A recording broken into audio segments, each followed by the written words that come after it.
వివక్ష ఏందని మేము అడుగుతున్నాం. ఇంతవరకు ఈ రోడ్లు పగలగొట్టి రెండు సంవత్సరాలు 3 సంవత్సరాలు అవుతుంది. ఇంతవరకు రోడ్లు వేయలేదు. పెత్తందారులు అంటే ఎవరు, పేదవాళ్ళు అంటే ఎవరు? పేదవాళ్ళకి మీరు ఏం న్యాయం చేశారు? పెత్తందారైన మురుగుడు హనుమంతరావు ఇంటి ముందు రోడ్డు వేశారు. పేదవాడైన మా దళితులు ఇంటి ముందు మధ్య రోడ్లు ఎందుకు వేయలేదు అని నేను అడుగుతున్నాను. నవరత్నాలు పథకాలు ఉన్నాయా? పథకాలు తీసేనా?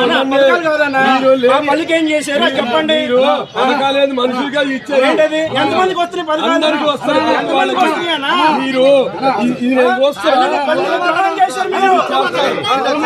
ఎవరికి ద్రోహాలు తెలుసు. మీరు 2 కోట్ల రూపాయలు పేద ప్రజలకు ఇచ్చే మనిషిని పట్టుకొని మీరు పార్టీ దృష్టిలో ఇంకా మాట్లాడుతుంటే మనకి దళితులకి న్యాయం ఎవరు చేస్తున్నారు? మీ గుండెల మీద చేసుకొని ఎవరు చేశారు? నిజంగా ఈ 5 సంవత్సరాలు ఎవరు చేశారు? దళితులు తలెత్తుకొని ఎస్సీ ఎస్టీ బీసీ మైనార్టీలు తలెత్తుకొని ఈ రాష్ట్రంలో తిరుగుబాటు 5 సంవత్సరాలు కాదని మీరు ఆలోచించుకోండి.